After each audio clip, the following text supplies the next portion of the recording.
1930s have been a decade of breakthroughs and developments in medicine and psychiatry. Scientists have developed a new technology to cure mentally ill adults. With the use of electroshocks, the minds of sick patients are being wiped clean, giving them a fresh start. On this blank slate, physicians then imprint a new, healthy personality. Remaking people, shocking them into obedience. This is a story about that powerful idea. In the 1950s, it caught the attention of the CIA. The agency funded a series of experiments. Out of them was produced a secret handbook on how to break down prisoners.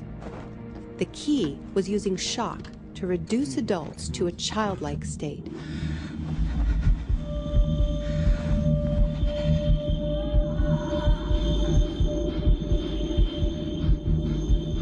It's a fundamental hypothesis of this handbook that these techniques are in essence methods of inducing regression of the personality. There is an interval, which may be extremely brief, of suspended animation, a kind of psychological shock or paralysis. Experienced interrogators recognize this effect when it appears, and know that at this moment the source is far more open to suggestion, far likelier to comply than he was just before he experienced the shock.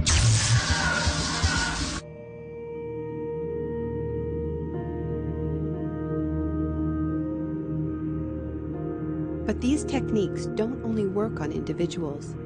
They can work on whole societies. A collective trauma, a war, a coup, a natural disaster, a terrorist attack puts us all into a state of shock. And in the aftermath, like the prisoner in the interrogation chamber, we too become childlike, more inclined to follow leaders who claim to protect us. One person who understood this phenomenon early on was the most famous economist of our era, Milton Friedman. Friedman believed in a radical vision of society in which profit and the market drive every aspect of life, from schools to healthcare, even the army. He called for abolishing all trade protections, deregulating all prices, and eviscerating government services. These ideas have always been tremendously unpopular, and understandably so. They cause waves of unemployment, send prices soaring, and make life more precarious for millions. Unable to advance their agenda democratically, Friedman and his disciples were drawn to the power of shock. The subject should be rudely awakened and immediately blindfolded and handcuffed. When arrested at this time, most subjects experience intense feelings of shock, insecurity, and psychological stress. The idea is to prevent the subject from relaxing and recovering from shock.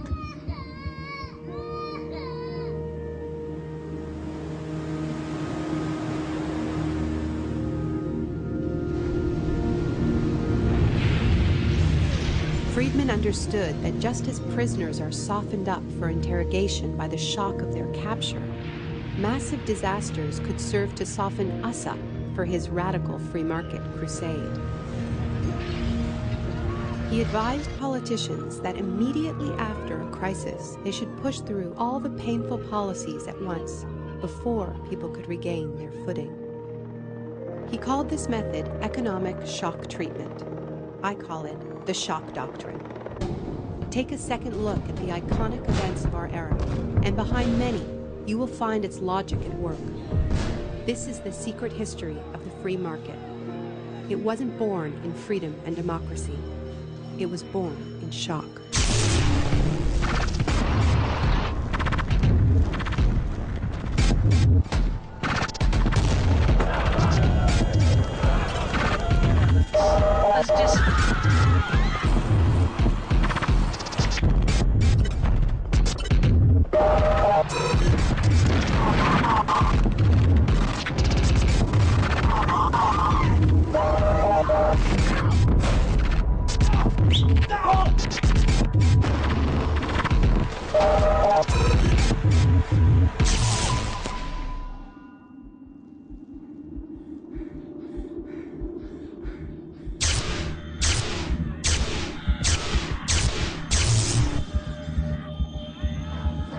Isolation, both physical and psychological, must be maintained from the moment of apprehension. The capacity for resistance is diminished by disorientation. Prisoners should maintain silence at all times. They should never be allowed to speak to each other. There's one other thing I've learned from my study of states of shock. Shock wears off. It is by definition a temporary state. And the best way to stay oriented, to resist shock, is to know what is happening to you and why.